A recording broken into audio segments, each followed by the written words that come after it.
Hello, my fellow page turners. Welcome back to the channel. I'm Matthew, the man with a hat who reads, and this is This Body's Not Big Enough for Both of Us. Now, I'm just going to start right with the start on this. This is probably the best title of a book I'm going to read this year. This title tells you both everything and nothing all at the same time. So let's just start off with the synopsis here. In a dingy office in Fisherman's Wharf, the glass panel on the door bears the name of A. Kimreen and Z. Kimreen, private eyes. Behind the door, there is only one desk, one chair, and one scrawny, androgynous PI, Adrian and Zoe, collectively known as AZ, are twin brother and sister, locked in mortal battle since they were in utero, which is tricky because they very literally share a single body. But they're going to have to learn to work together on this dangerous case. Someone is murdering the sons of the drug cartel boss of San Carnel, California. He hires AZ Kimreen to infiltrate his inner circle and find out who is targeting his heirs. The case promises luxury villas, muscle cars, ninja assassins, undercover cops, femme fatales, and the usual dose of necklace thugs. This Body's Not Big Enough for Both of Us is a brilliant comic thriller that celebrates and subverts in equal measure the noir detectives and action heroes that we all know and love. And ultimately, it's a novel about family, being weird, and claiming your place in your own crazy story. Now, Edgar Cantero, who is the writer of this, has written two other novels I've previously read. One was Meddling Kids, which I loved. The other was The Supernatural Enhancements, which I just thought was okay.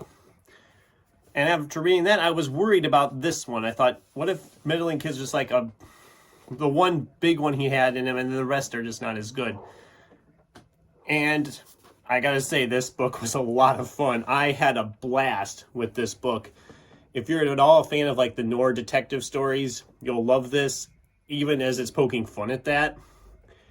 From a very early entry into the book, we determine how unreliable our protagonist is because of the fact that you don't know which one's talking at any given time.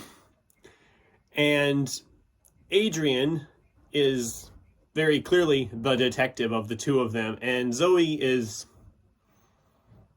It sounds bad, but she's kind of a ditz. She's very easily distracted, very easily just taken off of where they're supposed to be focusing. It's just... And then they're arguing with each other. It's just hilarious. I mean, there's a running gag throughout the whole book where they're playing chess against each other, even though it's just one body randomly moving pieces at any random time.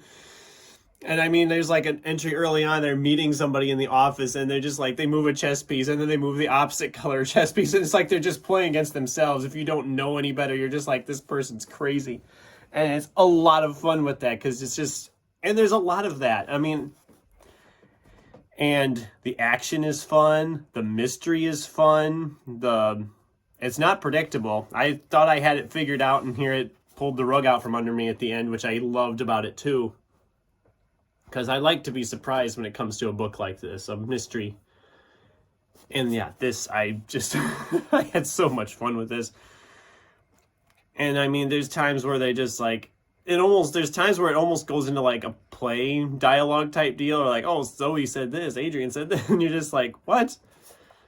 And like I said, I wish I could find some of the, I mean, there's a lot of funny moments in this. I mean, it's insane. And I absolutely love it. And I hope people check this one out. I guess Edgar has been working on another novel for quite a while. It's going to be a fairly long one. This was, I think, just shy of 300 pages. It's not terribly long. It flies by. The characters are fun. The mystery's fun. The action's fun. Everything is a lot of fun in this. I mean...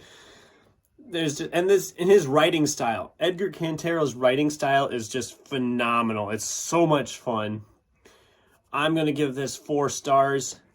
Definitely check this one out if you're at all a fan of the neo-noir stuff and just strange sci-fi type stuff. I mean, they actually scientifically explain this whole method, how there's these two personalities essentially living in one body. And no, it's not split personality disorder. So... yeah, that was my talk about This Body's Not Big Enough for Both of Us. I hope you guys check it out. Or have you checked it out? I'd love to hear your thoughts on this book, if you've read it, or if it sounds like something you'd enjoy. Let me know in the comments down below. Thanks for watching, and until next time, keep turning pages.